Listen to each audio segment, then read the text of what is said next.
Hello friends, तो आज हम देखने वाले हैं कि नर्सिंग केयर प्लान किस तरह बनाया जाता है हीमोफीलिया का। तो हीमोफीलिया एक डिसीज़ है एमएसएन की, जो एमएसएन में पढ़ते हैं हम। सबसे पहले एनसीपी के अंदर हम लिखते हैं आइडेंटिफिकेशन डाटा।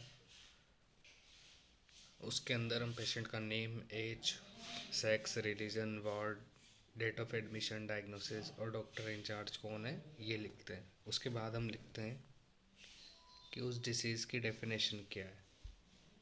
फिर डेफिनेशन के बाद लिखते हैं हिस्ट्री ऑफ इलनेस, प्रेजेंट में कोई मेडिकल हिस्ट्री, प्रेजेंट में कोई सर्जिकल हिस्ट्री या पास्ट मेडिकल और सर्जिकल हिस्ट्री।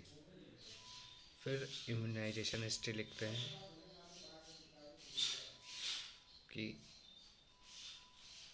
बर्थ के टाइम पे कौन कौन सी वैक्सीन दी गई थी, 6 वीक पर, 10 वीक पर, 14 वीक पर, 9 मंथ पर, 16 to 24 मंथ पर, 5 ईयर्स पर। फिर फैमिली हिस्ट्री लिखते हैं हम पेशेंट की। फिर फैमिली ट्री बनाते हैं। उसके बाद सोशो इकोनॉमिक स्टेटस लिखते हैं। फिर न्यूट्रिशनल हिस्ट्री लिखते हैं। फिर वाइटल साइन लिखते हैं। ये वाइटल साइन हम चेक करने के बाद लिखते हैं। फिर डायग्नोस्टिक टेस्ट के बाद लैब इन्वेस्टिगेशन लिखते हैं, RBC level, haemoglobin, platelets, WBC. फिर मेडिकेशन कौन कौन सी दी जाती है, किस डोज, कितनी डोज में दी जाती है, कौन से रूट से दी जाती है। फिर हम लिखते हैं physical examination, head, chest, abdomen, pelvis, extremities.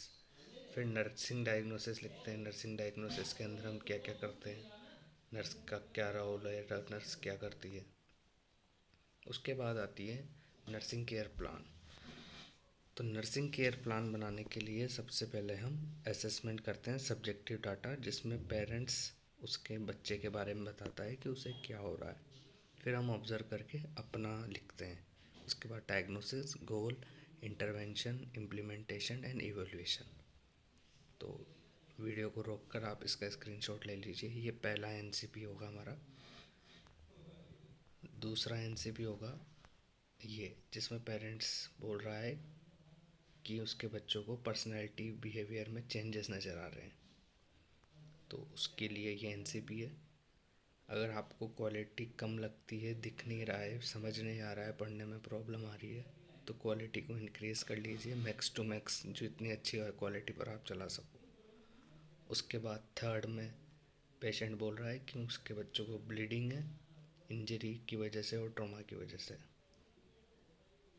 उसके बेसिस पर ये डायग्नोसिस, गोल, इंटरवेंशन और रिवोल्यूशन लिखेंगे। फिर फोर्थ वाले के अंदर हम लिखेंगे कि पेशेंट के पेरेंट्स कह रहे हैं कि माइनर इंजरी के बाद ब्लीडिंग है।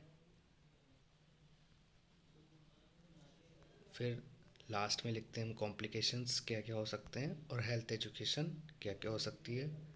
फिर रेफरेंस लिखते हैं, किस रेफरेंस से हमने डाटा लिया है।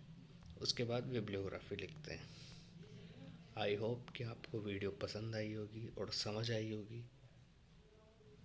इस तरह की NCP, case study, health talk, procedures, ये सारी चीज़ें नर्सिंग से रिलेटेड जो भी हैं, पाने के लिए चैनल को सब्सक्राइब कर लें और बेल आइकन को दबा दें, ताकि अगली वीडियो जो भी आएगी उसकी नोटिफिकेशन आप तक पहुंच सके। Thank you.